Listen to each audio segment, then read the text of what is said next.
Hello there, and welcome back to the Agostinho Zinga show with me, your host, Agostinho Zinga, and this is episode number 390. That's 390, 390, 10 away from 400. How mad does that sound? Anyway, thanks so much for joining me on the Agostinho Zinga show via YouTube and via any other podcast platform that you're listening to. Of course, if you're watching via the YouTube, make sure you smash that like, hit subscribe, and leave me a comment down below. And if you're listening via any podcasting platform, please leave me a 5-star review, download the show, and share it with all your friends.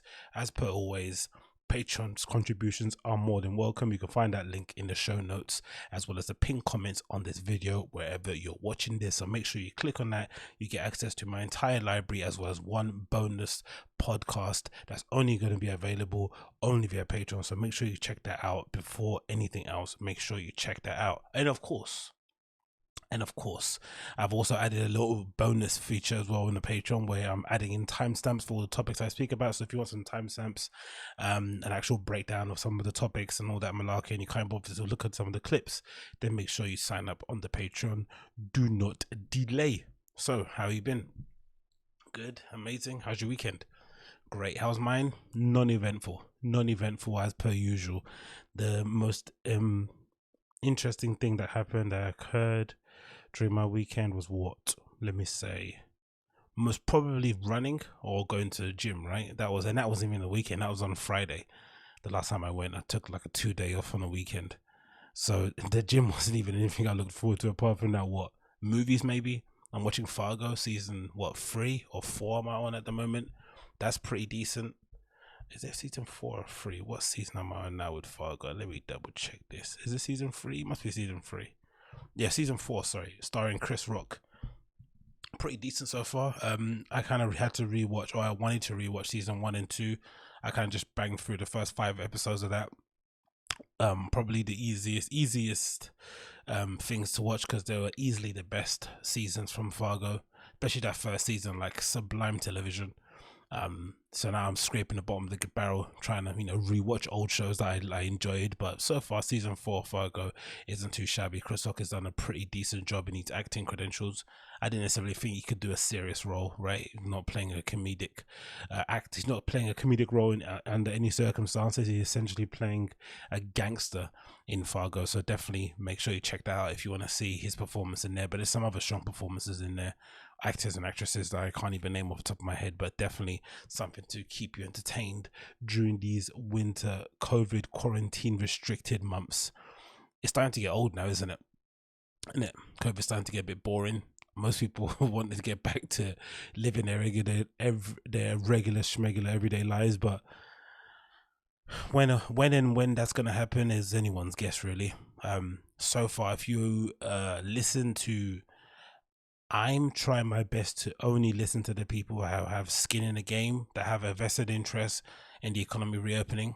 And you say that, oh, it doesn't make sense. Everyone has a vested interest. Not really. There are some people who don't mind the world coming to a complete standstill, right? Some people are perfectly okay with things just crumbling and dying, right? Some people are okay with economies falling over themselves, people going on the street hungry. Like some people are okay with it in a weird, morose, somewhat, selfish way. It's going to benefit them. But the ones that can't, right, the ones whose survival ultimately depends on our material consumption, those are the ones you have to keep an eye on. So I mentioned previously on the other podcast, the dude that used to be a former head of WME, right, and was basically telling us in June of this year that Coachella was going to get cancelled or pushed back until the end of 2021, if not the beginning of 2022. He has been proved correct.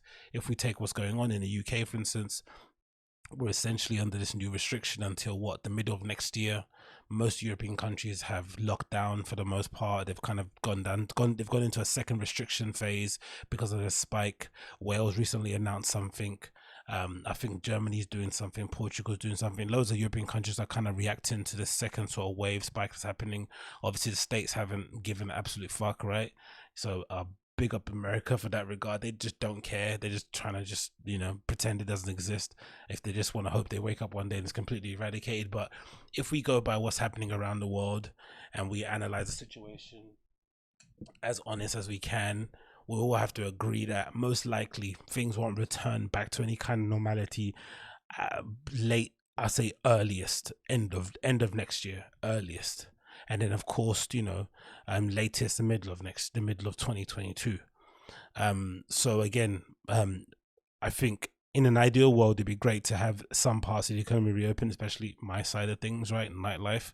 I think we're just gonna have to put up with it as best as we can. Waiting for a vaccine is just not gonna be a viable option. I don't think so. Again, what do I know? I'm just a young man here rabbiting and talking my asshole, but I think that might be the best option going forward. But I think all so far, yeah. So what WME guy, consultants with Coachella saying that. Then of course you got the football. In most countries they're doing some small trials and having spectators in the stadium, but mostly everyone's talking about things popping off maybe the middle of next year. That makes a lot of sense. A lot of the other festivals that aren't the big ones, the ones that are like in the middle tier, they have pushed back all their events to the middle of next year. And already people are already making noises about just going forward with the event and kind of putting into place protocols necessary to keep everybody safe, but not actually waiting for government mandates to come down and give you license, which makes a lot of sense.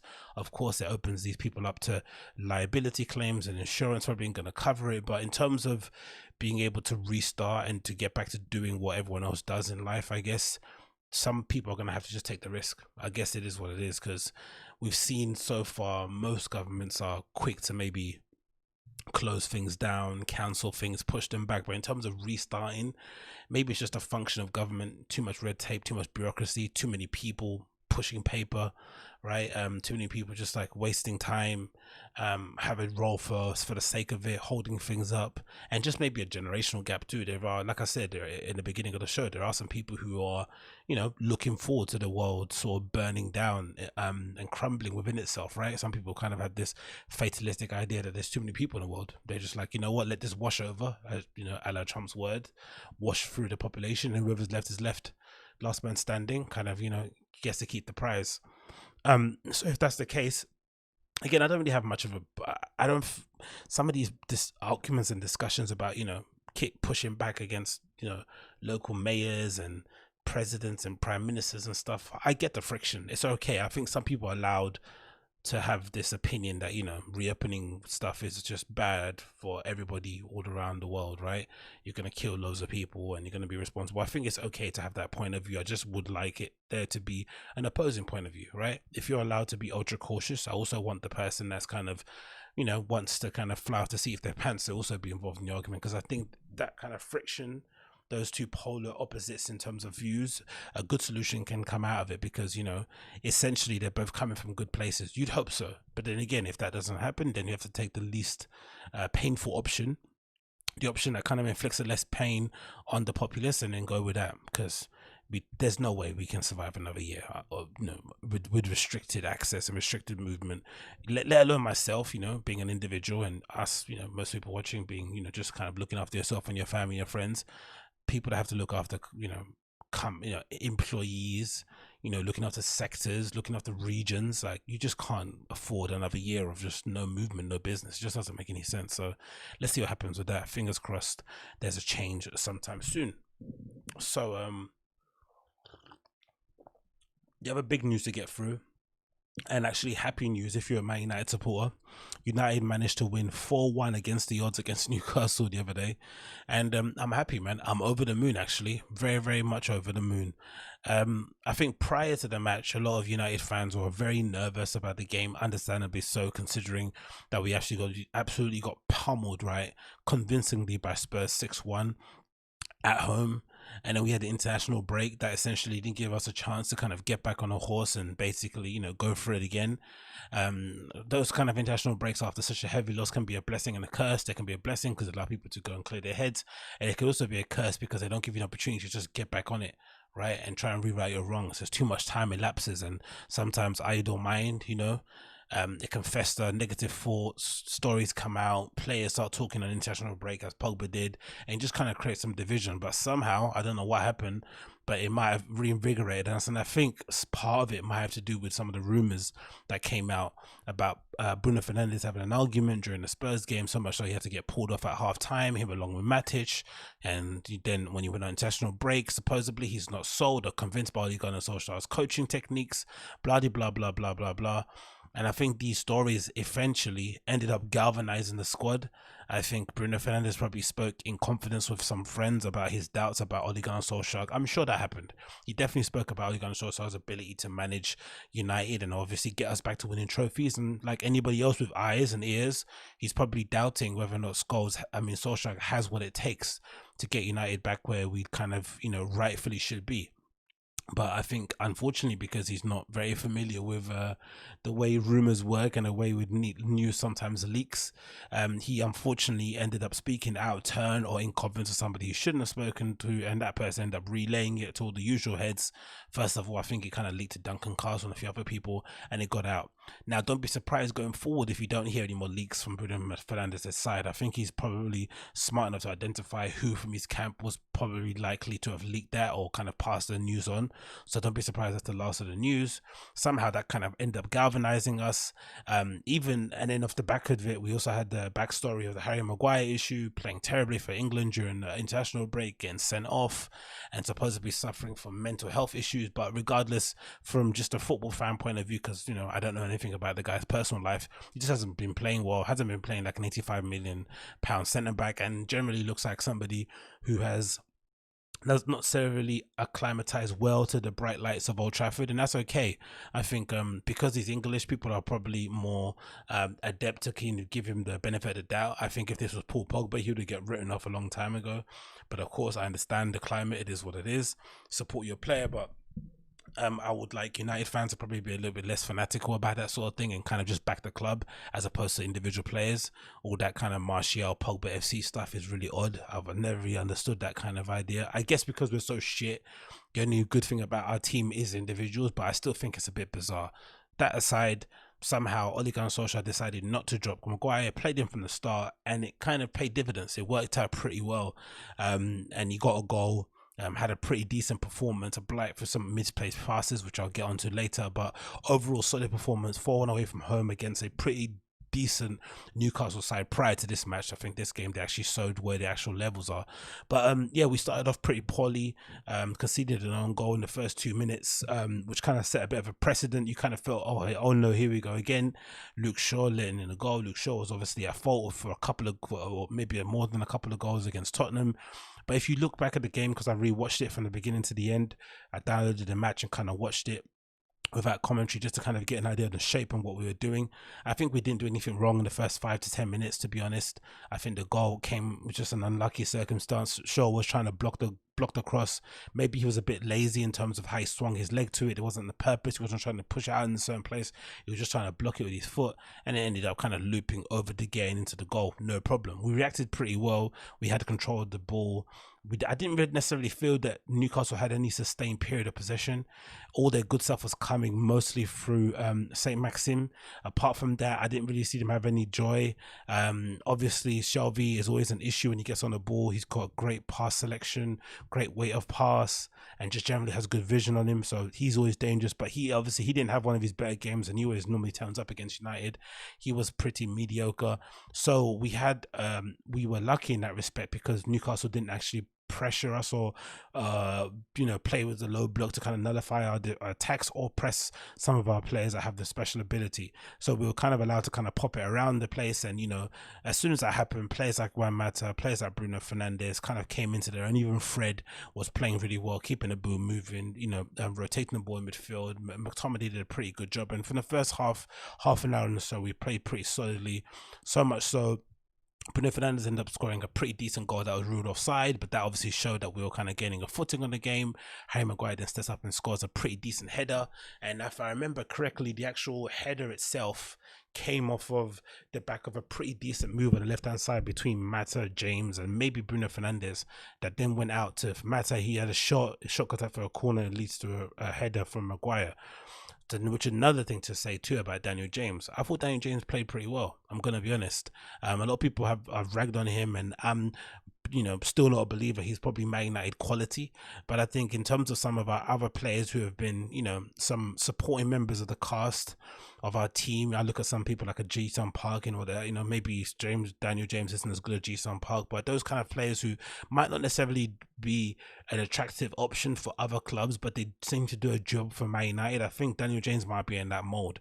I think if used well, if used with the right tactics, especially playing against a team like Newcastle that dropped off, gave him loads of space. The amount of time Daniel James picked up the ball in a sort of number 10-ish position and just drove at defenders was extreme. He kept picking up the ball in that position, left hand side, and kind of having a drive. Now, of course, Daniel James probably needs to improve on his ability to beat a man, his dribbling ability to maybe drop a shoulder and destabilize the defender, pop on the other side and let off a shot or something. He needs to have some kind of go-to. At the moment, he kind of gets too close to the defender, then tries to jink to his right hand side to shoot, and by that time his feet are too close together and he just doesn't have an opportunity to open up his body. It would be good if he had some sort of routine or something that he does. I'm again not too sure if there's something that he's trying to do, but just to add to his game. No one's, he's not going to turn into Leroy Sané overnight. That's not going to happen, but it would be good to see him kind of improve that. So I thought Daniel James played pretty well. Obviously, Mata was connecting really well on that side too. Luke Shaw had a really good first half. Look at the improvement in Luke Shaw. Once you have a bit of competition, still on the bench, Alex Telles, a Brazilian international, a proper Brazilian international, right? Somebody who was the captain for Porto. Numerous amounts of assists and goals. Obviously, most of them coming from the penalty spot, but a very competent left back. It's no surprise that first game back, Luke Shaw turns on and kind of performs the way that we'd expect him to perform now. I still think long term Luke Shaw isn't the answer. I think he's given enough opportunities to prove his worth at United and hasn't necessarily stepped up to the plate. I think we'll have to move on if we want to be a team challenging for trophies. You can't rely on Luke Shaw. He's too inconsistent. He's too injury prone. He's too inconsistent. Obviously doesn't take care of himself too much, as well as he should do off the pitch as well. That's another marker of a player that probably is never going to reach the pinnacle of the game, but he played pretty well this game. I'm not gonna kind of take it away from him. And then we continued, of course, went into break half time, and then we came out in the second half all guns blazing really. We kept the pressure onto Newcastle. Newcastle were pretty poor throughout, didn't really offer much, no service to Callum Wilson. Saint Maxim was trying his best to basically beat 6 people in order to get the ball further up the pitch, but we kept taking him out a few times, so much so I think he probably picked up an injury with the amount of fouls he was picking up inside the middle of the box. And McTominay did a pretty good job of screening the defenders, so did Fred, who was probably unlucky to come off first. We made a couple of substitution. Paul Pogba, Van de Beek came on, and the game of course changed. Quality on the pitch improved. Obviously the presence of Paul Pogba just kind of dragged a couple of defenders away, opened up the pitch even more. Juan Mata was sublime throughout the entirety of the game, and Juan Mata's another one where you just kind of feel to yourself like, again, he was unlucky because Mata's essentially played in Man United teams that have been below par, right? He's had to play with really, really crappy midfielders, right? He played alongside Mauro Fellaini for a long time. He played on the right hand side of a 4-4-2 midfield for a long time. He's really been given the short end of the stick, but I think the quality of Mata is still there, much like a Santi Cazorla. You play him in a team where essentially gives him license to do what he does best, drift in from the wings, ping balls across, play one-touch football, have mobile players around him. He's going to be sublime, and Mata proved that. Really, really a majestic performance. I would easily give him man of the match if it wasn't for maybe a couple of the other Sterling goals and stuff, but Mata was incredible. The Bruno Fernandez goal was definitely a good example of that. A great team move that basically starts, I guess, from the bottom of our half. Van de Beek passing it the ball into Pogba or somebody, I think, in the middle. It comes out again to the wing. Mata then pushes it back out. It comes out to Rashford. Rashford runs into the area and then makes a diagonal run. Bruno Fernandes is smart enough to make the opposite run and cuts it back, and Bruno Fernandes does like a Van Nistelrooy-esque finish, right, with that kind of angle that you shouldn't be shooting, that ends up having, banging it in for top corner. Really, really great way for us to kind of take the lead. And off the back of that, somehow Aaron Wan-Bissaka manages to get himself on the score sheet too. His first goal playing for us, and it was a pretty decent goal too on the overlap. A fullback kind of bombing forward on the overlap, banging in a shot that went top corner was great to see, but maybe his old winger potential or old winger abilities coming out there. And then Marcus Rashford kind of put the icing on the cake and finished the game 4-1. And Marcus Rashford too deserves a lot of credit. I'm obviously not sold on a guy playing up front as a centre forward. In the conventional sense, I don't don't think he can hold up the ball too well. He doesn't really make enough intelligent runs. But if Rashford is given the opportunity or the space as Newcastle gave him, because I don't know why everyone assumed Newcastle were just going to set off deep, because we Man United, as soon as you back off from us and you give us space, we have no answers. We can't really break a team down when we have a low, when we're confronted by a low block. But there was a lot of space in behind Newcastle. Rashford was tearing them apart, coming in for the wings. He stretched the defenders. He kept them occupied. If he's able to do that going forward, just as a makeshift striker, I think he's going to add another string to his bow. I still ultimately think his best position is coming off from the wings, especially from the left-hand side, having the ability to shoot in either corner. Of course, he might have to obviously develop his ability to play from the right too, because that might essentially be the way he ends up playing, especially with Cavani coming into the team. You'd imagine Martial probably get favoured to play on his favoured left hand side, and then Rashford to occupy the right. But he did play pretty well. He held up the line amazingly well, and essentially was rewarded with a pretty well taken goal. Bruno Fernandez with a ball over the top pretty easily, just aimed into space. Rashford runs into it, gets into the box, ends up sliding it underneath the keeper, who had a pretty decent game too, because he saved one of Bruno Fernandez's penalties, and just generally was a bit of a beast in between the sticks. And you thought, oh no, we're gonna be one of those games in it where we face a kid that just, is Mauro Neuer reincarnated for one game, but we successfully managed to kind of get the ball past him a few times. And again, man, happy with the win. I think it's a perfect way for us to look forward to the PSG game coming up. So that should be a bigger test, of course. I'm still believing that the next 4 games are definitely going to tell us a lot about the team, tell us a lot about whether or not Solskjaer will remain manager.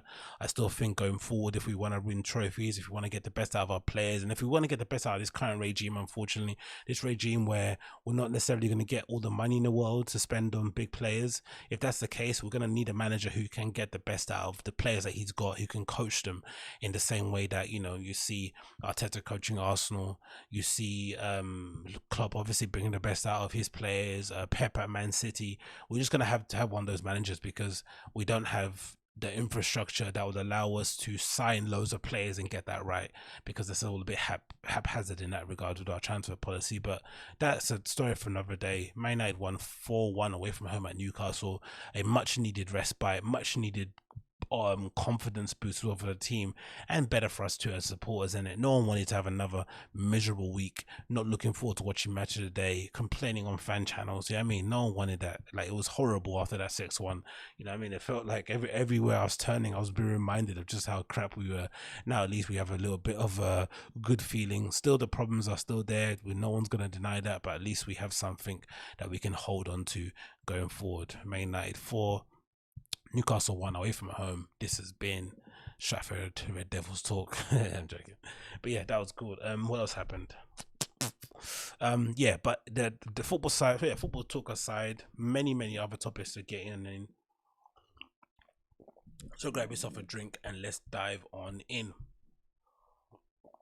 What do you want to talk about first? Let's see what we talk about.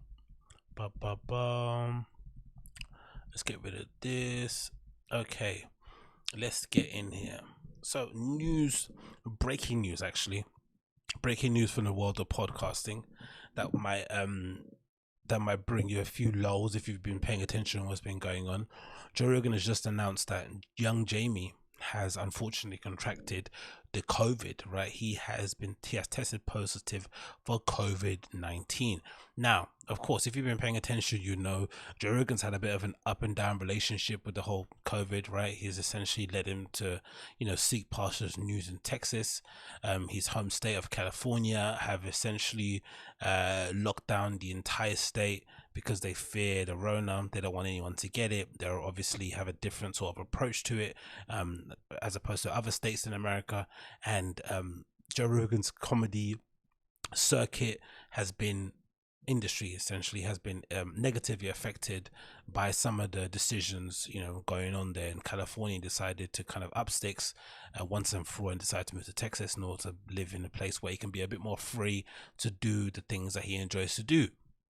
And he's had a bit of an up and down relationship in terms of his outlook, right? I remember in the beginning, he got some dude on, a virologist, I'm gonna say, maybe maybe an infectious disease expert, who was really laying down the facts of the matter, kind of giving his impression. This was early on. This must have been about March, and he basically said much of what we've kind of seen happen. Right? He gave us a prognosis that it's going to be really bad. It's going to get really worse before it gets better. We're going to probably be out for the entire year. No vaccine until the new year. Everything that we kind of know, he was kind of laying it out, and Joe was sort of agreeing with it. Then I think the Michael Yo thing happened, right? A fellow comedian contracted COVID, one of the first ones.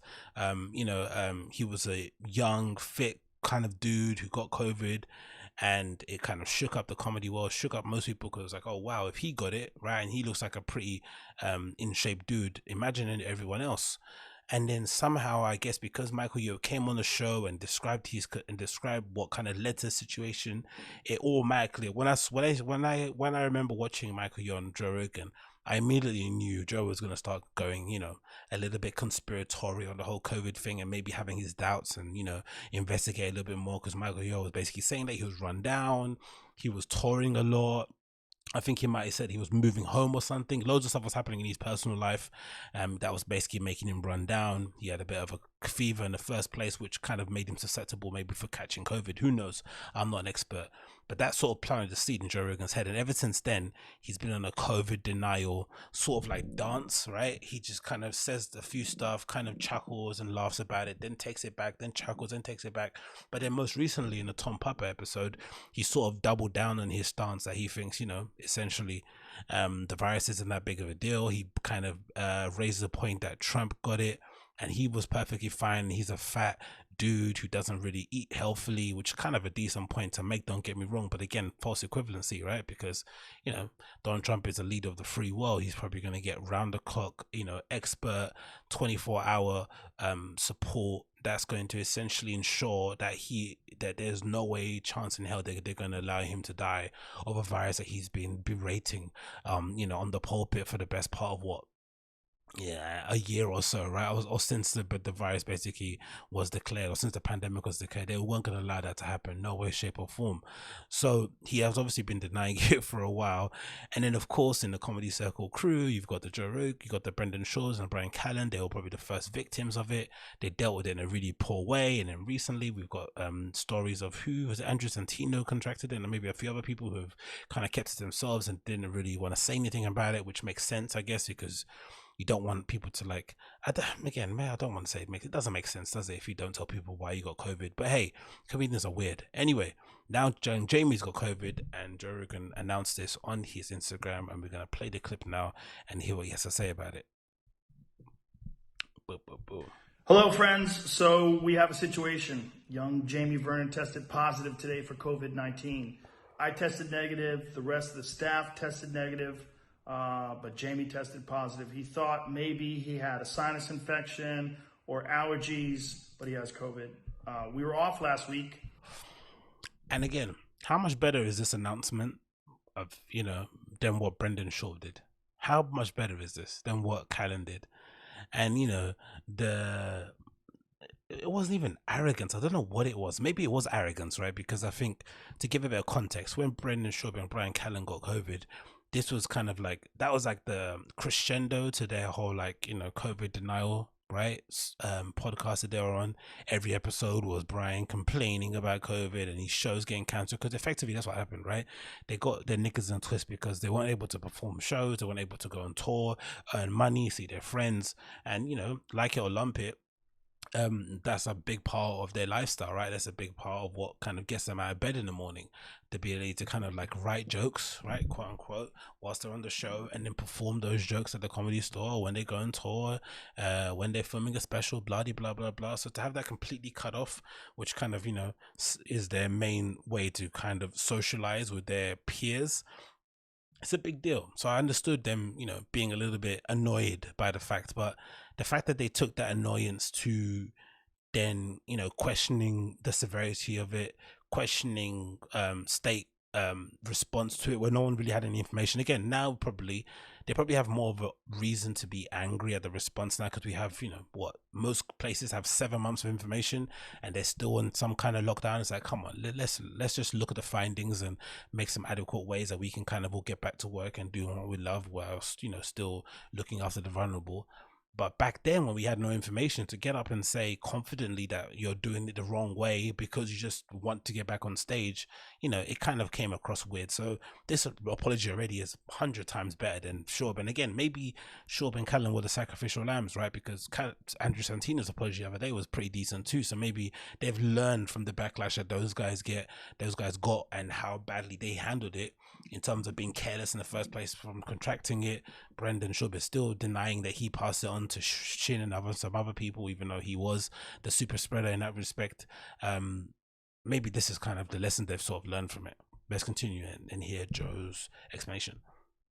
The episodes that aired, we had previously recorded, so I hadn't seen Jamie in about 9 days.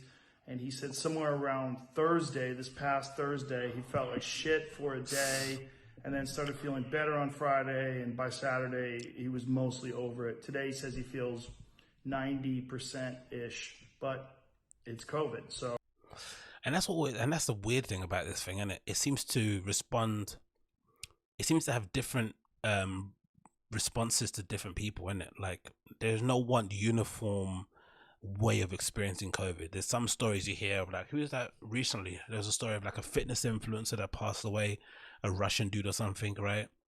Now, again, did he have pre-existing conditions? We don't know. Was he taking roids? I don't know how that affects you. Blah blah blah. We don't know. He could have been doing blow every night. We have no context to it. But it's just odd that some people get it and it's just like a cold. Some people get it and they don't even know they had it. Some people get it and they're bedridden, right? Some people get it, they lose flipping. Who's that Broadway actor that lost like limbs and then he unfortunately passed away? Like horrible ways people are going out. Which is what I'm interested to see once we kind of get over this hump and we sort of come out of this the other side. It'll be great if they can kind of find out something and prepare, I don't know, just educate the public in terms of like why this is happening that way, why it's affecting people in different ways, especially the ones who are, let's say, on paper, don't have any pre-existing conditions and are quite healthy. Why that seems to happen, because we all can kind of use our common sense as to why it would affect somebody negatively. If you're obese, a respiratory virus, it makes complete sense. But if you're fairly fit and you do all the right things and it still gets you, why does that happen? Exactly. And why does one person just have a cold and get over it quite quickly, and why does one person never get back their sense of smell or taste?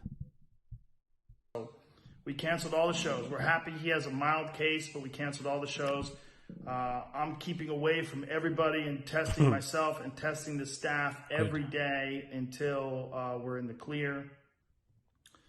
There's nothing we can do. So we're canceling all podcasts this week, and I won't know when we will do them again until we get a clear from the doctor. I think it has to be, I think it's 10 days and 3 negative test results in a row. So that takes us deep into next week. I don't know what we're going to do. We may do some shows remotely. We may do some shows with a substitute producer, which I really don't want to do, but we'll figure it out.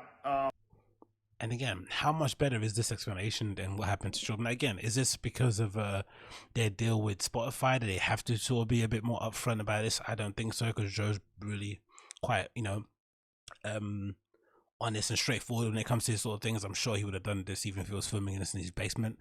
But again, far better way to explain it. Just put it all out there. And again, this is coming from somebody who was, getting on his COVID denial hype train a little bit, being a little bit of a grumpy sod. And again, I understand it because, his career has essentially been decimated. My interest in terms of dance music and nightclub culture has essentially been, decimated too.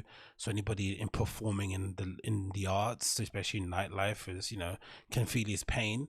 But it's cool that he's humble enough to kind of fess up to it on camera and be like, hey, we fucked up. Or not even we fucked up, because it sounds like Jamie contracted it off on his own way. But still, the fact that he's been able to kind of fess up about it and just, front it as best as possible is the best way to do it.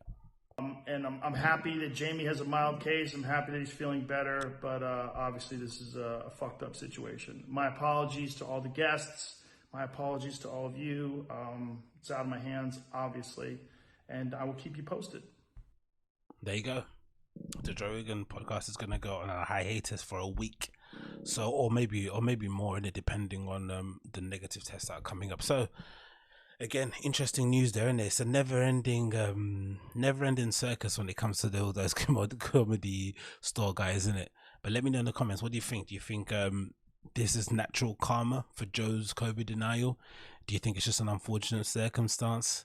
And does this change your view on the virus if you were a bit of a COVID denier? Because I assume, I don't know why, I just get the feeling that Jamie would be, even if Rogan is the one that's being a bit, skeptical about it, I would assume Jamie will be the one that kind of, is a bit more of a believer in the issue. So maybe he was taking the right precautions. Who knows? Maybe it wasn't. Maybe he was playing flipping, skins v skins pickup basketball in some court somewhere in the middle of Texas. I don't know.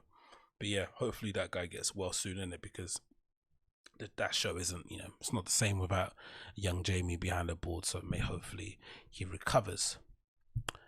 Moving on, what else do we have to talk about? Oh yeah, cool. So obviously there's been a lot said about the future of live music. So far there's no indication that we're going to have any kind of return to it anytime soon, which is really unfortunate.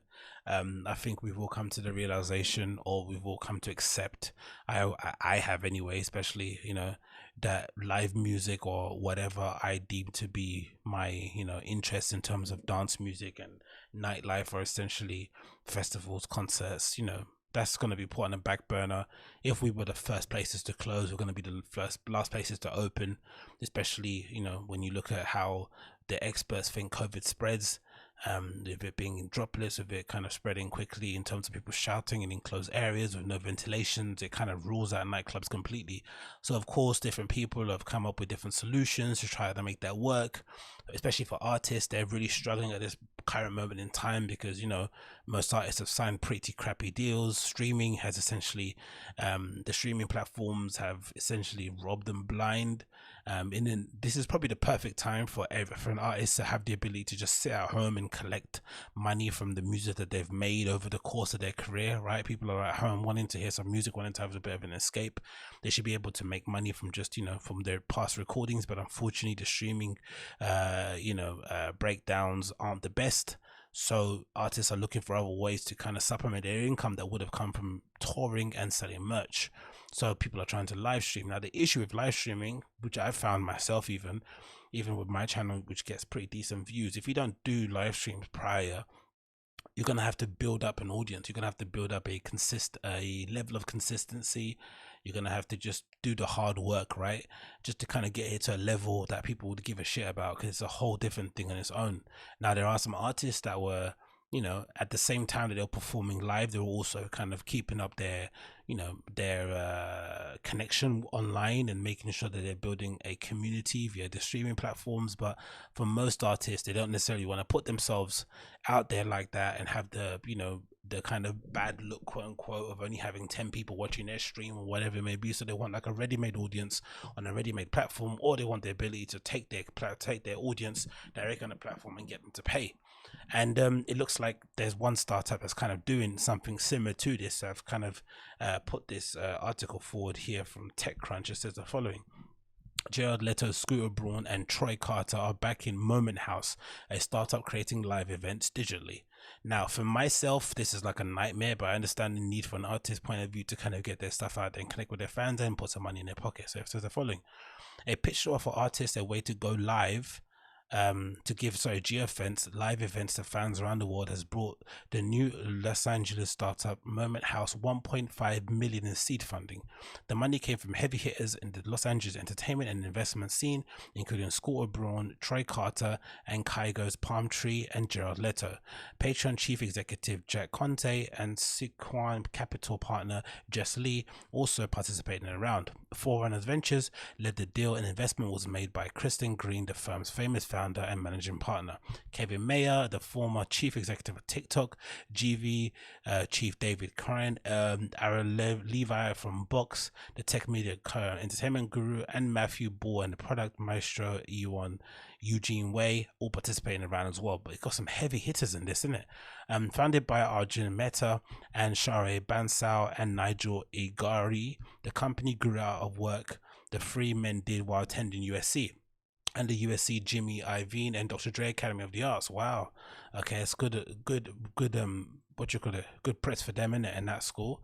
The company touts itself as the simplest way for artists to create online events for their fans.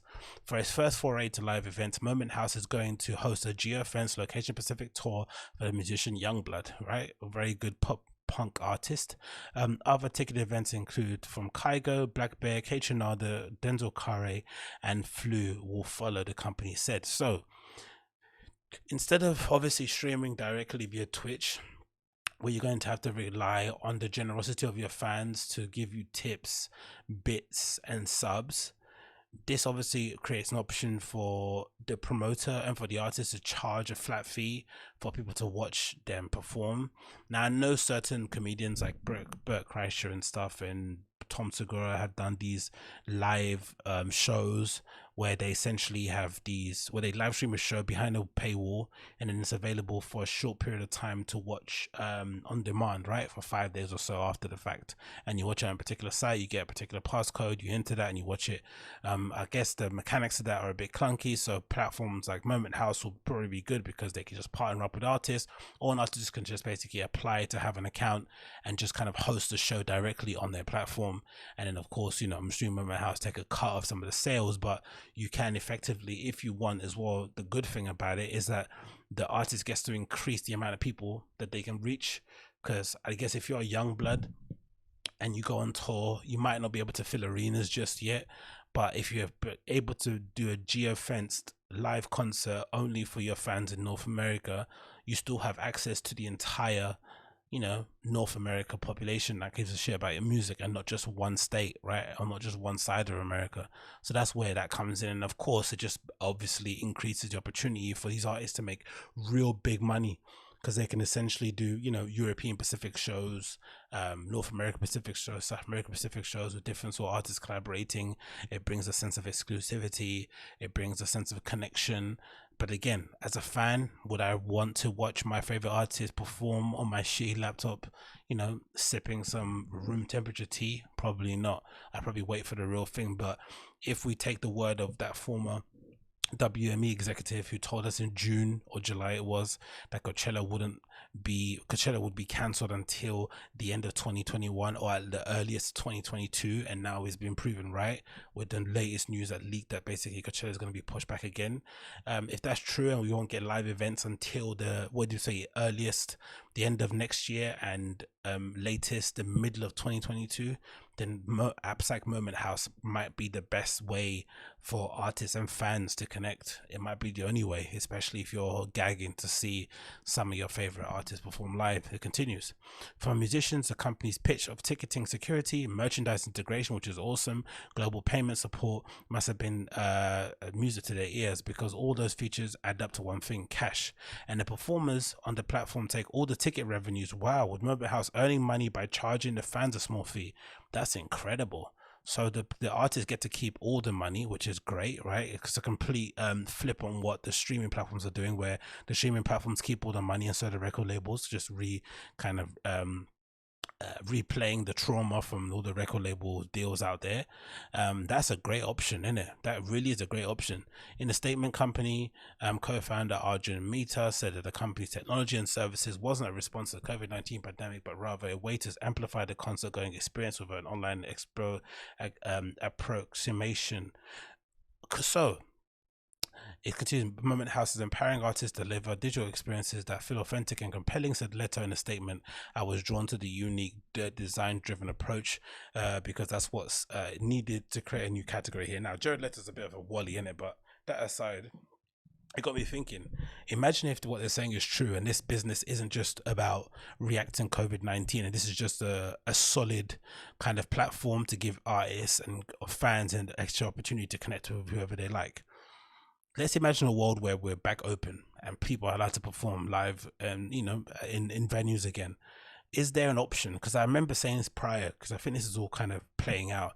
I did think prior, when everyone was live streaming their DJ sets, I did a couple, and I'm probably gonna do a few in the future. But when everyone was trying to keep the fire burning and play some music, I was thinking to myself, you know what? A lot of these artists and DJs have clearly seen that they kind of missed a trick, especially some of the, I don't know why it is in the DJ world. People were very much against social media, right? And then, the likes of Peggy and these other people kind of capitalized on it and blew up their career. And Media Lens is a good example. But they were adapted the whole social media thing very, very late. So I'm sure that same group of artists who have now kind of started to live stream their sets in order to kind of get some practice and connect with their fans have also seen that, you know what, I took too long to get on this wave. So I wouldn't be surprised me that a lot of these legacy acts and some of the biggest acts and DJ wise, artist wise, I wouldn't be surprised me if some of them have decided to hire an internal, digital team who will go around basically setting up live streams for some of their gigs that they end up playing live and having that option available for other people, other fans the world over. So imagine you're a big artist in America, but yeah, let's imagine America reopens the economy before major markets in Europe, which is probably likely, and they start to do tours around the country, or they start to perform live in certain places, right? They could obviously offer an option for their European fan bases in the South, in Southeast Asia.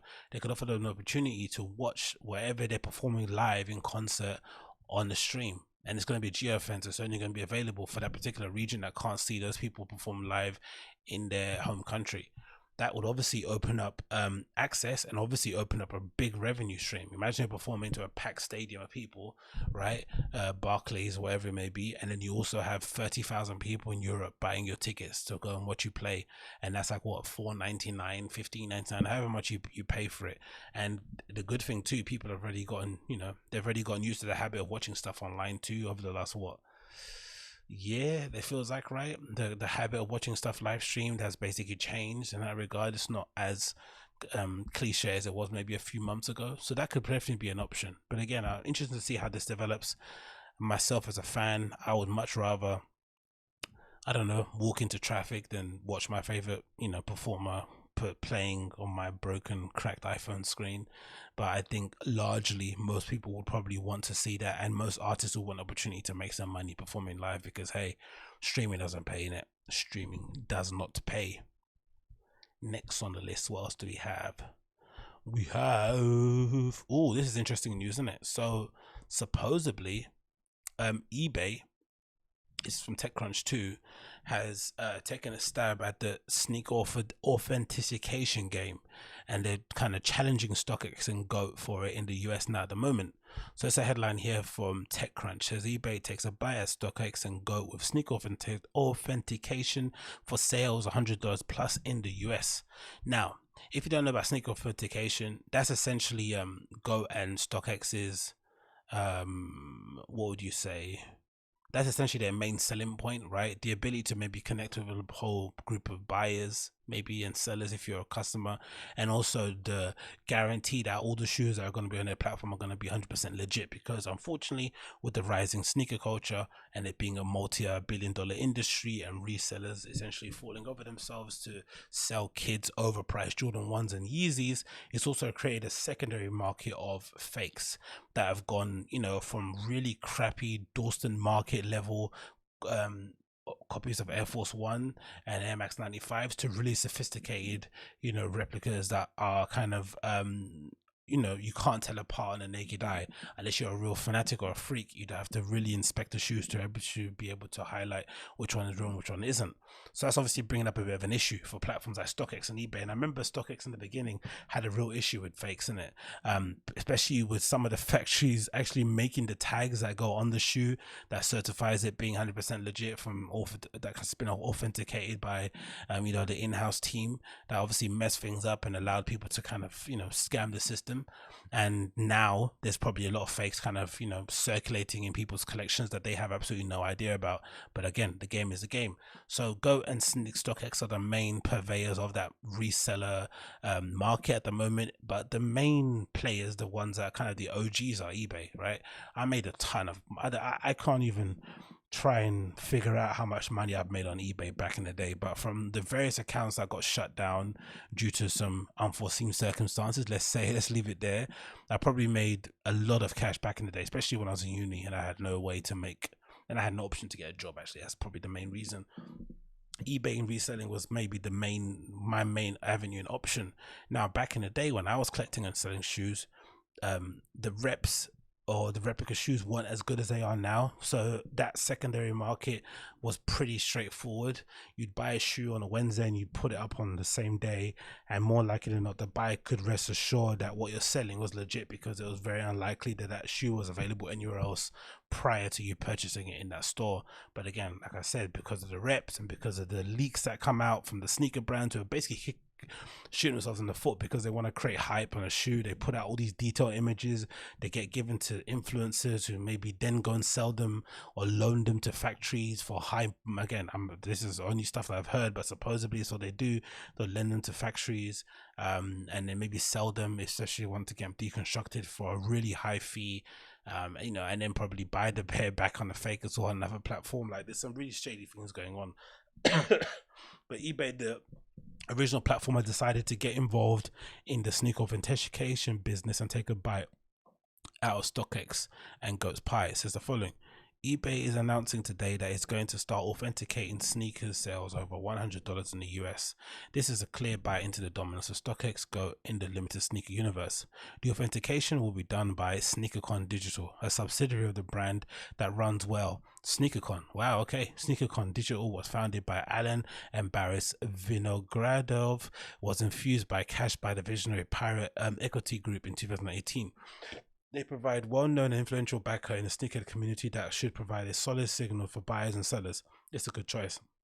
So I'm assuming they're probably, you know, they're probably founded by sneakers for sneakerheads. So there's going to be a lot of people there with a lot of knowledge who are going to be able to suss out the real from the fake. And it continues. The quick story here is that eBay's rep for authentic merch is not great, especially the sneaker universe. Yeah, it's better than most places. I think if you find a shoe on eBay that's really priced too good to be true, most likely it's not the legit thing. So it's pretty easy, and to be honest as well, the feedback system on eBay works pretty well. Most of the better sellers who sell some of the better stuff are quite well known on that platform. Of course there's recommendations, and if you got a discerning guy, you can pick it out. I think StockX and those kind of platforms are the ones that are a bit more difficult to suss out, because they just use stock images. You don't know who's selling what.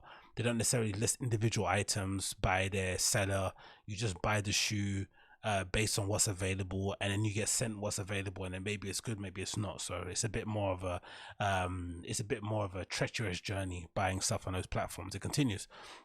Though the brands themselves have toyed with different ways to authenticate, from NFC tags to the blockchain solutions, the counterfeiters have kept up with those various methods too and cloned them quickly. About the only way to guarantee authenticity is to get the product in hand and have them examined by people trained to spot fakes. In some cases, the spotting can be as granular as counting the number of stitches thrown in between two segments of a shoe, or observing a glue pattern of a midsole joint. Now, again, for someone like myself that's bought shoes all my life, it's pretty easy to tell apart shoes that aren't fugazi. But I guess for the general public it might be a different thing. It says the following: the program sounds pretty much the same as others on the market. It says they got proof of authentication here, they got third-party authentication, they got verified returns. eBay's reluctance to spin up a person in the middle authentication program allowed a gap for StockX and Goat to thrive, offering authentication for new, and in the Goat's case, even pre-owned sneakers. The eBay authentication tags even look alike as offered by two players. eBay had already launched authentication guarantee for watches over 2,000. That's awesome. The power of authenticity, of course, is what drives the booming secondary market, where shoes can be limited to thousands of pairs, even dozens of pairs each. Sneaker culture, which was born for the basketball culture, driven largely by the black athletes, musicians, and icons. How we put that in there? Jesus Christ. eBay has now been slow to move here by significant resources, and already does brisk sneaker business with 6 million sneakers sold in 2019. Yeah, that's the thing people forget. as big as StockX is at the moment, still the main purveyor I'd imagine for selling shoes just generally has to be eBay still. One note here is that the main driver, this may drive higher margin businesses for eBay, because higher end items in the $500 plus range are harder to justify on eBay, where authenticity is not guaranteed. eBay was likely already capturing a decent portion of the lower end market, but now has a chance to grab some of the fattier meat for sure. Stockers and Go have advantages still, even with the authentication now a commodity feature. They are purpose driven with a collector in view, and they have a significant mind share in the community. But if eBay is able to resource its reputation for questionable sneaker transaction, I was once shipped a pair of socks and a literal bunch of bricks on eBay, then it should pose as a threat. My hope is that the faster movers here will take this opportunity to really revamp the product experience. Both StockX and Goat have been relatively stagnant at the app and the website front for a while, offering the same intriguing yet incremental innovation, but not dramatic overhaul in their product. Yep, true. This is what I mean. So obviously eBay has its issues. I had my problems. What did I purchase? I actually got my money back, so it was fine via PayPal. It might have been easy or something, and some guy sent me some bashed up skate shoes, right, to try and kind of fleece me. Of course, I ended up kind of getting my own back on that one. I kind of got fleeced on a pair of actual What the Dunks back in the day. Brutal. I sent them, and then the person not promised, I think they did that scam where they said they were going to pay, and when they paid, it was a chargeback. It was just a whole mad of nonsense, and obviously I sent it non-tracked. It was just a whole nonsense. So that happened in that regard. But really, by and large, most of my experiences doing transactions on eBay have been pretty solid, pretty easy, no real trouble in that regard. So I think if they're able to get this authentication thing up and running and provide an option that kind of, allows you to get those things verified by eBay, I think it'll be fine. Again, when I have trouble finding things, my kind of go-to place is eBay for the most part, because I guess most sellers, know how eBay works, the mechanics of it. It's got, even though StockX and Go have mindshare, as this article pointed out, I still think the kind of legacy, I still think there's something to be said for having that reputation that eBay has of just being able to sell anything and everything. It's the kind of original platform people resold shoes on. Of course, Facebook Marketplace is kind of taking up some mindshare, but again, it's Facebook. You have to sign up for an account on there. You can just buy shoes on eBay with a debit card, instant checkout. You don't need to be that invested in the app itself or the platform. So that gives the people an option, and most people that have a seller's account on eBay just keep it open for the most part, and it just in case they need to get rid of a few things. So I definitely think eBay's got an opportunity to maybe do a bit of a dent in that regard. So let's keep an eye out on that one when that launches. Next on the list, what else do we have here? Maybe move on a little bit. What else we want to talk about? Yeah, let's jump onto this one. This is from Hypebeast, right?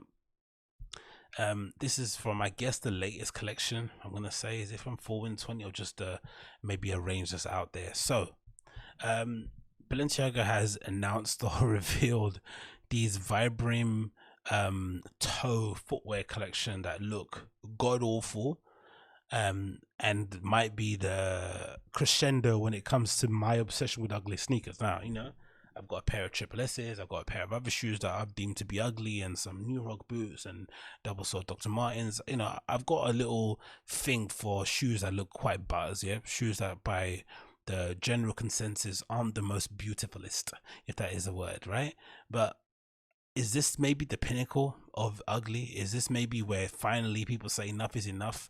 And I'm a big Demna fan. I love Balenciaga. I love everything he's done at Vetements. I love everything he's done at Balenciaga for the most part. But these shoes just look hideous. Now, mostly because I'm not a fan of the five fingers shoe, right? That everyone was wearing for a brief period, because I guess people wanted to like connect with the earth and get grounded and all that woo woo stuff. But now Demna's basically taken that kind of five finger sole, put a Vibram sole on it, so it's effectively as rugged as a Red Wing, and then added a hydraulic filled heel on the back of it to give you a bit of oomph, and it looks shocking, like really, really, really shocking. No man should be walking around, with shoes on their feet with their, toes individually splayed out like that. Again, if you've got like if you've got footballer's feet or runner shoe feet like I've got, where your toes are all clumped together from wearing narrow shoes, it might be beneficial to put your feet in a shoe that kind of spreads your feet out, so you can get that surfer foot, right? So your foot can kind of get a bit splayed out and have that grip that your feet should have. But God almighty, these are awful, innit? Truly awful. So it says the following: Balenciaga and Vibram team up for the toe footwear collection. It says a collaboration between Balenciaga and the footwear brand Vibram presents the toe collection, a range consisting of 2 limited edition sneaker styles and a high-heeled style, each made from recycled knit. The collaboration collection takes Vibram's patented 5-finger sole type, a flexible shoe sole on the foot that separates each toe, allowing for better tactile perception when moving, and takes it into a new direction. Balenciaga's take on the style adds a bounce and a height to an already extra sensory experience. Balenciaga's toe is fitted with a 5-toed foam insole hugging the foot like a high-tech glove and is numbered as one in the series. The limited edition Balenciaga toe sock is available in a carmine red and black, and the limited edition Balenciaga toe lace-up resting on the heavy-duty suspension heel is available in black. Limited edition numbers are available now in the store, and they are priced at $1,290. Jesus, these are more than the triple S's. Triple S's are what, 700 quid? That is is that about the same in pounds? I think that is maddening, and they look so horrible. So far, the only good image I've seen of somebody wearing them might be this image here. Let me see if I can get them of Rihanna wearing them on this Demna Vasilia fan page, and she's wearing the high-heeled versions that may look a little bit better. But still, is this really what you want to wear? Like, they might look a tad bit better on Rihanna, but you know, she makes everything look amazing, and she's got like a little anklet there on her right shoe, and she's obviously, you know, she wears the fuck out of Balenciaga in general. They might look a bit better as a high heel, but still, God almighty, these are ugly, innit? It shouldn't be that much different to a tabby boot, I guess, because, you know, tabby, you essentially just got your big toe, separated. So it shouldn't be that much of a stretch, but I don't know what it is about me that they just make me recoil. Like, there's nothing good about these, isn't it? They probably might look a little bit better on the runway there, but Jesus Christ, these look terrible. What do you guys think? I don't know, man. I'm not sold on these. I just can't do them. Limited number, so I guess they got the high-heeled version, and then they got that runner version. I wonder if these are replacing that sock trainer that everyone's wearing, that Balenciaga sock trainer. It'll be interesting to see the same people that bought that sock trainer, right? Remember that one? Is it this one? Balenciaga sock trainer. It'll be interesting to see if the same people that bought this shoe, which one is it? This one, right? Where is it? The black with the red, yeah. Images there. It'll be interesting to see the same people that bought this shoe here will be the same ones to buy that. If you bought that, will you go to that? I don't think you will. I don't know.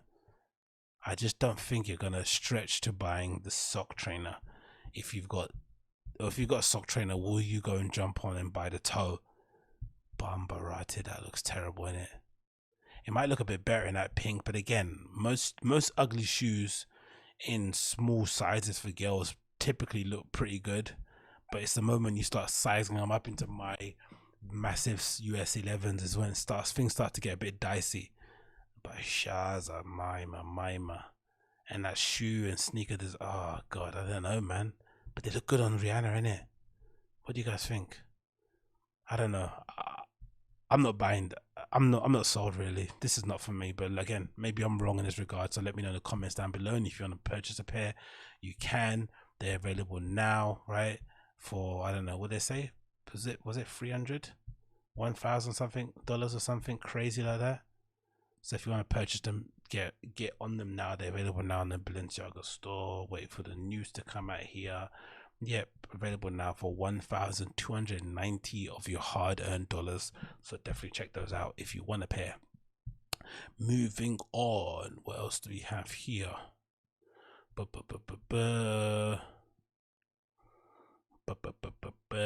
else do we have? Let's move on. Oh, we got this one. This is interesting, isn't it? So of course, I've kind of covered a lot of the news concerning Crystalia's unfortunate demise, off the back of some unsullied, unsavory, let's say, allegations regarding some of his extramarital affairs. And so far, it's been a bit quiet on that front when it comes to Crystalia. I guess, he's taking necessary time he needs away from the limelight to, I guess, work on himself. And for the most part, maybe he's just utterly embarrassed and just doesn't want to put his head out from the rafters until he's kind of come to grips with what he is as a person and all that sort of good stuff. Who knows? Who knows what's going on there? But for the most part, his friends in the comedy world have been pretty quiet in terms of defending him or saying anything of support in public. I guess it's understandable, right?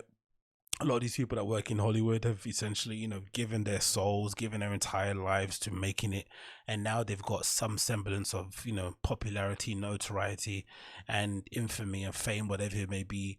They're not about to let a person who they might have thought was competition, essentially lead to them losing the opportunity. So they're going to do what they can to hold on to it, whether that means staying quiet, throwing them under the bus. Those things are completely understandable, right? We're all mature adults here. Some people make decisions, based on the benefit of their career. Some people have families, not judging anybody. But sometimes you think when some people do come out and defend you, you sometimes think to yourself, you know what, I don't want you defending me. I don't think necessarily that's what I was doing, and you're making it worse. And I think this is a really good example. So Erik Griffin, which is another weird one, because I wouldn't necessarily think Erik Griffin was, one of Crystalia's good friends. I don't know. I never really got that impression. If anything, I got the impression that maybe Chris was essentially, I wouldn't say humoring him, but like maybe big timing him in a way, right? I remember him going on his podcast maybe once, and it being really awkward in terms of Erik Griffin bringing up how much time he's asked him to come on his show and him saying no. But you know how it is there. I could assume when Chris was on fire, someone like an Erik Griffin trying to get him on the show was like, I don't need to come on your show. I do good numbers. Your platform isn't going to do anything for my career, blah, blah, blah. So to hear him now come out and say, my good friend, and support Chris and try and defend him sounds weird. And it sounds even weirder because when you hear some of his rationale, you sometimes feel to yourself, you know what? We're all kind of asking his friends to step up and say something. Maybe it's better if they just keep their mouth shut. So this is Erik Griffin's way of defending Crystalia. And again, I do not endorse these comments, so just keep an eye on what he says here. Very, very sketchy. No, man, you suck. You're being a selfish mofo.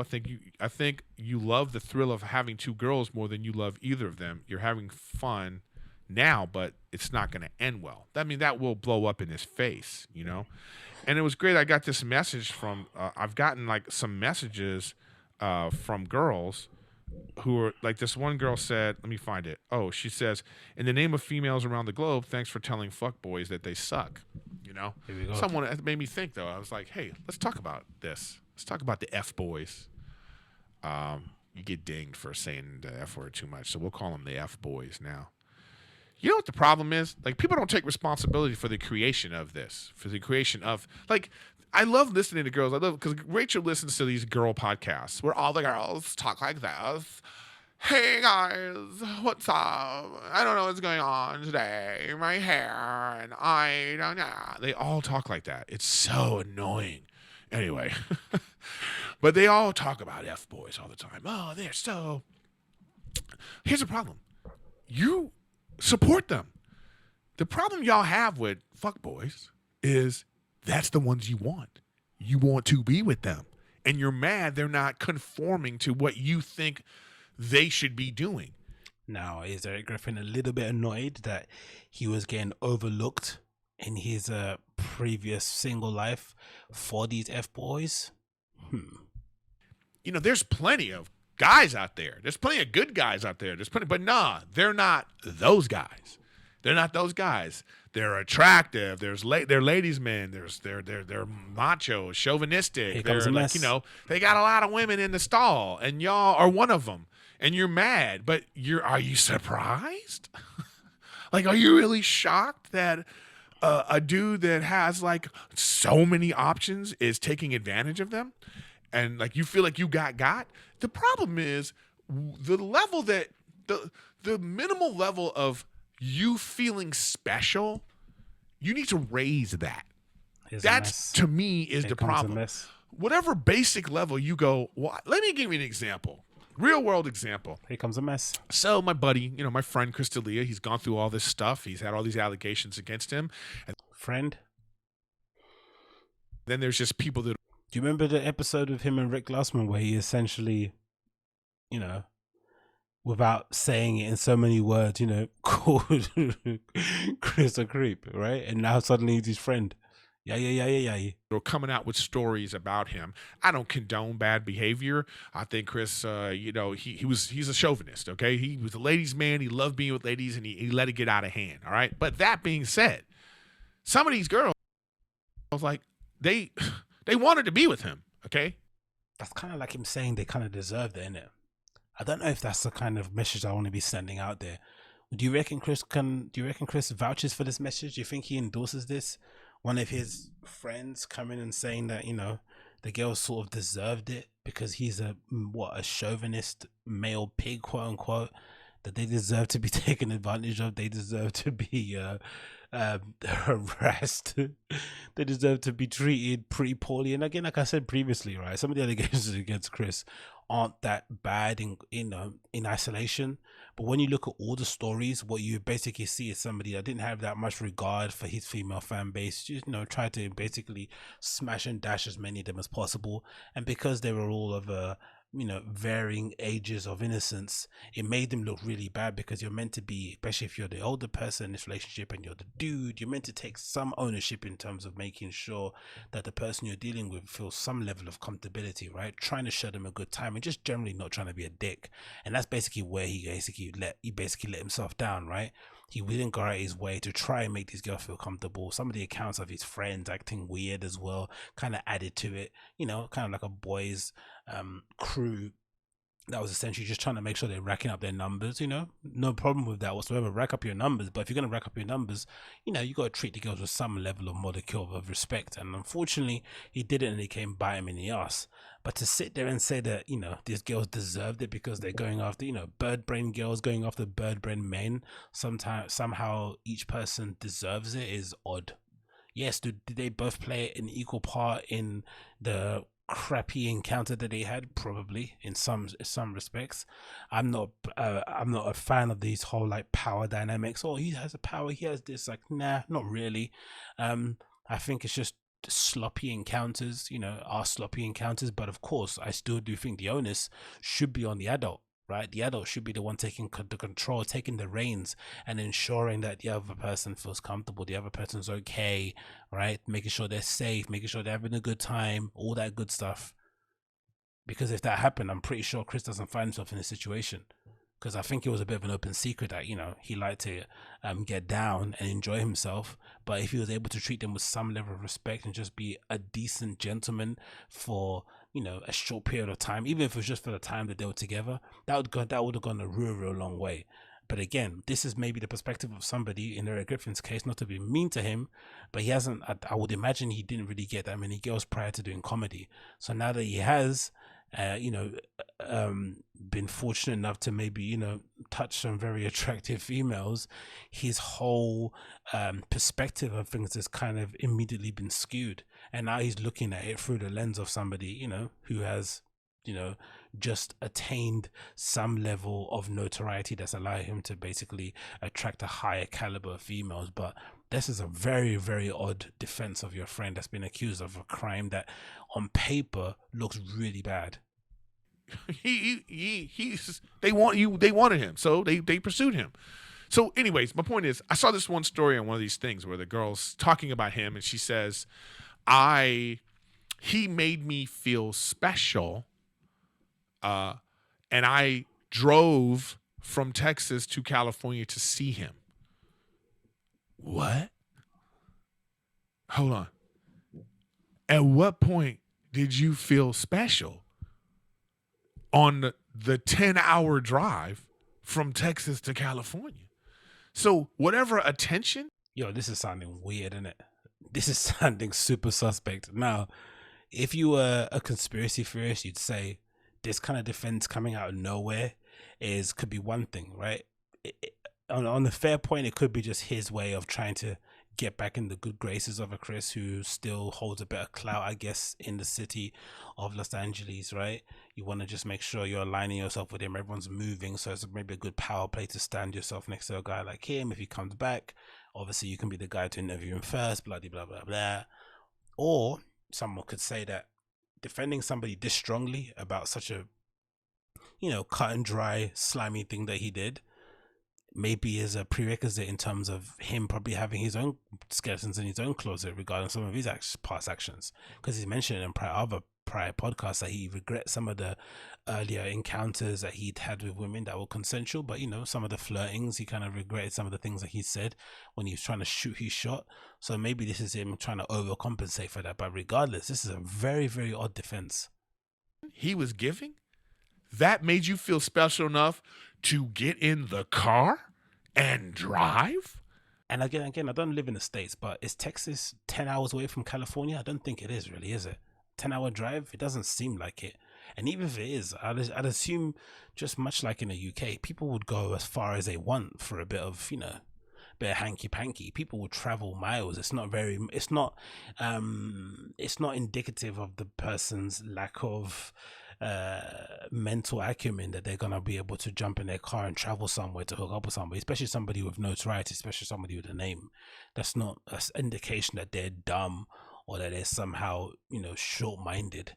They might just thought, hey, this person who I've met online, who I kind of look up to, is essentially inviting me down to a show, right, to come and sit in their green room, to have a VIP seat, to go back to their hotel room. Why not? I got nothing else to do. I jump in my car and go down there, put on my cute dress and have a bit of fun. Now, of course, once the event rolls out and it turns out to be a bit of a shit show, it's a different story. But I don't necessarily think that's still a reason for Chris is allegedly be sitting in between two girls whipping at his piece. Do you know what I mean? That's not the vibe. Let me tell you, the special one, she getting flown out. Okay? And check this out. Even that one ain't special because he gonna use miles because he travels a lot. You know what I'm saying? Like, I don't know, man. This is sounded odd from Erik. And again, I like the guy. I don't know what this defense is about with Chris. Again, maybe they are friends behind the scene that we didn't know about. Is this the first I've even heard of them talking to this in this extent? Because again, last time I heard Erik talking about Chris, he was essentially burying him for some of the stuff that he'd done prior. So maybe things have changed. Who knows? But let me know what you think in the comments below. Do you think Erik Griffin was quite possibly the worst defender of some of Chris's actions, or do you think what he said was fairly, made a lot of sense and maybe does help to put things into context? I'd love to know what you think in the comments below. Okay, moving on. What else we have to talk about here? We have, this is funny, isn't it? Yeah, let's go on this one. Obviously, I think if you've watched this channel long enough, you would have known that I'm no fan of Amelie Lenz, right? I'm no fan of what she represents. I think it's vapid, meaningless dance music that is essentially ridding us, or reminding us of all the things that we hate, right? Celebrity, icon culture, spreading out your arms in that Jesus pose, all the stuff that I hate about dance music, she kind of encapsulates in that regard. And she's kind of catapulted into stardom the last few years, covering every single festival, playing the same drudgy top 10, top 20 beatport classics that she gets a hold of, and just generally being really uninspired by anything that she puts out there. Now, the funny thing is that since lockdown and COVID, she's been one of the main proprietors of this unfortunate term deemed that kind of was spread across Twitter for the most part, called business techno, which essentially describes a segment of the techno or dance music scene that is more concerned with air miles, it's more concerned with business class, private jets, random people in the booth, bottles of Grey Goose, Burberry clothes, right? That's what Givenchy, that's what Richard Ricardo Tisci designs. And no, Burberry actually, Ricardo Tisci at Burberry, Circo Loco, DC10, that whole kind of crew. Loads of fingers in the air, sunglasses at night, all kind of vibe. And she seems to be one of the people associated with it, and somehow during the lockdown she kind of sullied her reputation more so by flouting some of the rules for COVID and playing in some very underground secret parties that she didn't post on her own social media feed. Now, of course, because the internet, everyone finds the clips of hers and posts them online of her playing in these places, even though she's not putting them out there. And it goes to kind of show and illustrate the hypocrisy of a DJ who's always talking about the environment and, you know, global warming and veganism, but was very quick to go out and, you know, pollute the earth more with her, you know, unnecessary air travel to go and play in countries such as Italy that were, you know, still suffering the after effects of COVID, just so she can pick up a check. Now, again, picking up a check thing isn't a problem. I think now my opinion on DJs playing has completely changed to it being 6 months ago. I think, you know, governments haven't necessarily reacted well to COVID. They're going to be slow to reopen our sector of interest. I think artists, regardless of where you fall on the hierarchy, you're going to need some ability to make some kind of income.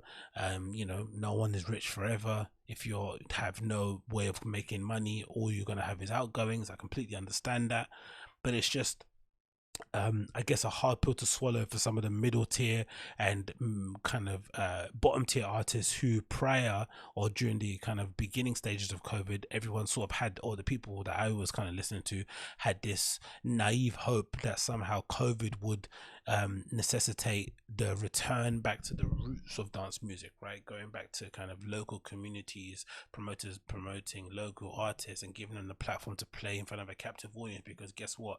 If we're all locked indoors and we all get sent out at the same time, you won't care who's playing behind a booth. You just want someone to play and kind of carry you through the entire night. So why bother going and booking a Sven Var and Marcel Dietman and Ben Clock, all these people, when you could just book somebody around the corner in your hood, in your area, who could play just as good as a set if given the opportunity, and obviously they get a chance to play in front of a captive audience, blah blah blah blah blah.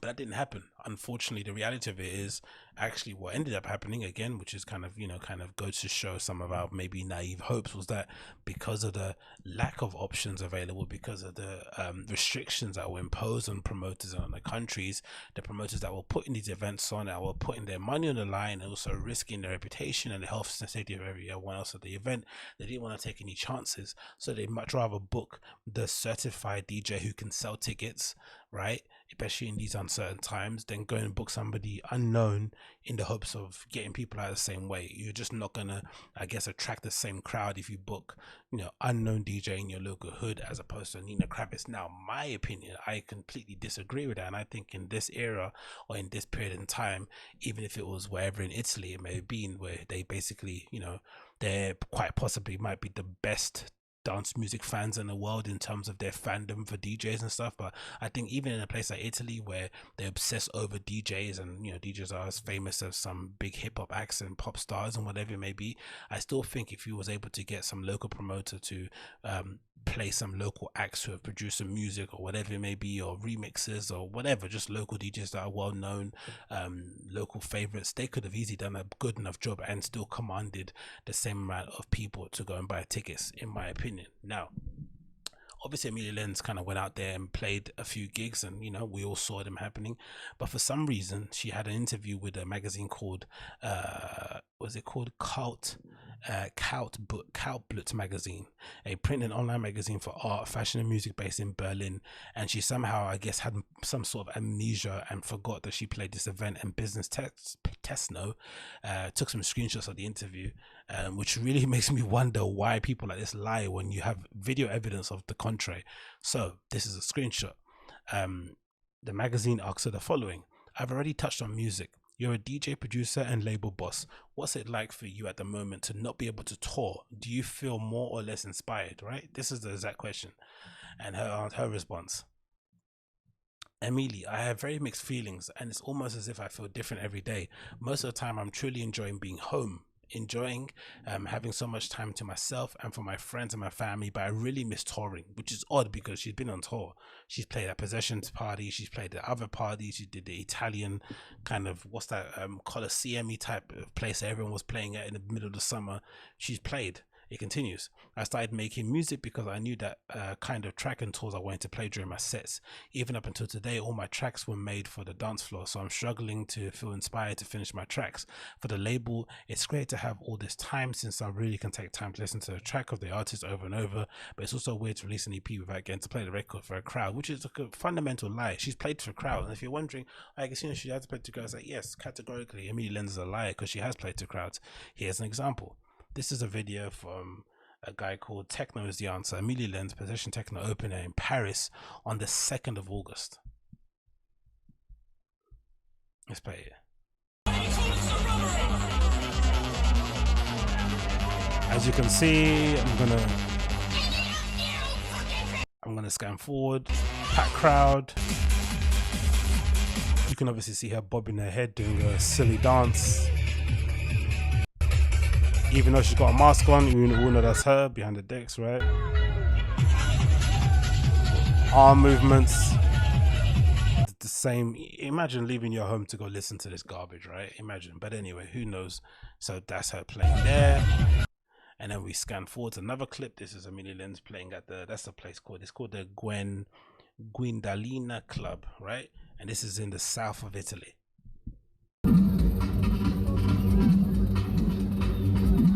Quite clearly, right? This is on what, the 15th. This is the couple of weeks after the possession party. So all this nonsense about not being able to finish tracks because you can't hear them on the dance floor. Isn't that a dance floor? Aren't those people? Aren't those tracks that she's playing?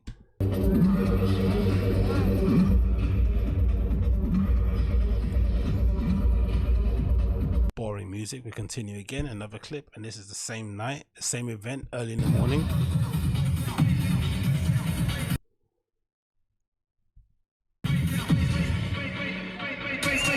Quite clearly there she's there, and like I said, I don't have any issue with these people going out and playing their music for whoever crowd that wants to go see them. I have my reservations and questions why anybody would want to put themselves in harm's way to hear an artist like herself. When things reopen, she's going to be playing everywhere, right? 100 million gigs in all different places. Any place that pays her, she'll go and play, no problem. So to put yourself in harm's way to go see her play really doesn't make any sense. She's got 1,000,001 recordings available online of her sets. It doesn't really make any sense to leave the house for that. Now, in her point of view, yes, make your money, make sure you pay your bills. That's all well and good. But again, why lie? Why lie? There's no need to lie because there's video evidence out there. So it makes me think that maybe this segment of DJs is ashamed or embarrassed by what they did prior in the summer, which again, I don't blame them for. I think they took matters in their own hands. Governments weren't necessarily providing the right amount of instructions, directions, or guidance. But I wonder if there's a level of guilt, especially for an Amelie Lenz, having played in possession parties, traveled most of Europe during the time, of this pandemic, and the places that you have traveled have now had a second spike. Paris is essentially shut down. They're limiting people going out, bars are not open, blah, blah, blah, blah. I wonder if those people that play those events have any kind of guilt in terms of what they've done. Now, can you prove that some of those events led to some of the spikes? Probably not. The same way the UK is having this argument about what is actually contributing to some of the positive cases. But regardless, outright kind of lying on a magazine and saying that you can't finish track because you can't tour is a madness, because you're touring right here on the screen. No idea why these people do it. But again, what do I know in the situation? Maybe there's another bigger, brighter thing out there that I'm probably not identifying with when it comes to the situation, but it's very, very strange. But who knows? Anyway, this is the Agostinho Zinga Show, episode number 390. Thanks so much for tuning in. It's been a pleasure to have your company. If it's your first time tuning in to show via YouTube, make sure you smash that subscribe button, hit like, and leave me a comment down below. If you're listening via the podcast app, please make sure you download and share it with all your family and friends, and I will see you guys again next time for an episode of the show. Until then, take care, be safe, peace.